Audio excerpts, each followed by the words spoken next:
AJ ನ್ಯೂಸ್ಗೆ ಸ್ವಾಗತ. ವಡಗೇರ ಪಟ್ಟಣದ ತಹಸೀಲ್ದಾರ್ ಕಚೇರಿ ಮುಂದೆ ಪ್ರೌಢಶಾಲೆ ವಿದ್ಯಾರ್ಥಿಗಳಿಂದ ಪ್ರತಿಭಟನೆ.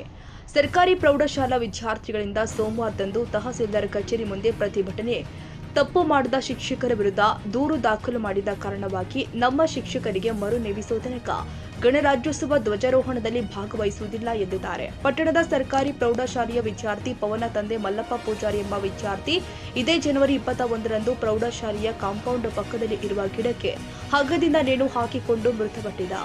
ಇದೇ ವಿಚಾರವಾಗಿ ವಿದ್ಯಾರ್ಥಿಯ ತಂದೆ ಮುಖ್ಯ ಶಿಕ್ಷಕ ಸೇರಿ 6 ಜನ ಶಿಕ್ಷಕರ ಮೇಲೆ ನನ್ನ ಮಗನಿಗೆ ಬೈದದ ಸಲುವಾಗಿ ಮನಸ್ಸಿಗೆ ಹಚ್ಚಿಕೊಂಡು ಆತ್ಮಹತ್ಯೆ ಮಾಡಿಕೊಂಡಿದ್ದಾನೆ ಎಂದು ವಡಗೇರ ಪೊಲೀಸ್ ಠಾಣೆಯಲ್ಲಿ ದೂರು ದಾಖಲಿಸಿದ್ದಾರೆ.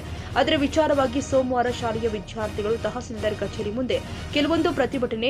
ನಾವು ಗಣರಾಜ್ಯೋತ್ಸವ ಧ್ವಜಾರೋಹಣ ಮಾಡಲ್ಲ, ನಮ್ಮ ಶಿಕ್ಷಕರು ಏನು ತಪ್ಪು ಮಾಡಿದ್ದಾರೆ, ಅವರ ವಿರುದ್ಧ ಯಾಕೆ ದೂರು ದಾಖಲಾಗಿದೆ, ನಮಗೆ ಅದೇ ಶಿಕ್ಷಕರಿಗೆ ಮರು ನೇಮಿಸಿ ಅಂತ ಪಟ್ಟು ಹಿಡಿದು ಪ್ರತಿಭಟನೆ ಮಾಡಿದ್ದಾರೆ.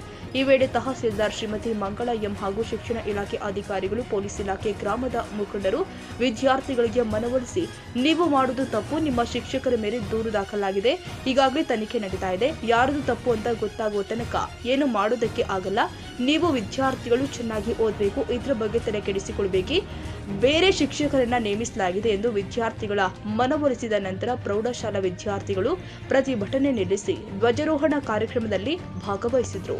Nizamuddin Yadgiri, AJ news.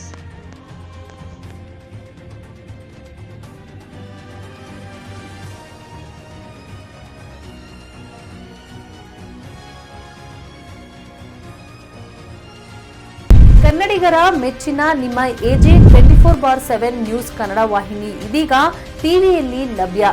ವೇಳೆ ನೋಟಿಸ್ ಕೊಟ್ಟಿದ್ರೆ ವಾಪಸ್ ತಗೋತೀವಿ. ಇವತ್ತು ವಕ್ಫ್ ಪ್ರಾಪರ್ಟಿ ಅಂತೇಳಿ ಬರ್ತದೆ ಅಂತ ಹೇಳಿದ್ರೆ ರೈತರ ಬೀದಿಗೆ ಬಂದು ಏನ್ ಮಾಡ್ಬೇಕಾಗತ್ತೆ? ಯಾರು ವೋಟ್ ಹಾಕಿಲ್ಲ ಅಂದ್ರೆ ಗ್ಯಾರಂಟಿನೆಲ್ಲ ಸ್ಟಾಪ್ ಮಾಡ್ಬಿಡ್ತೀವಿ.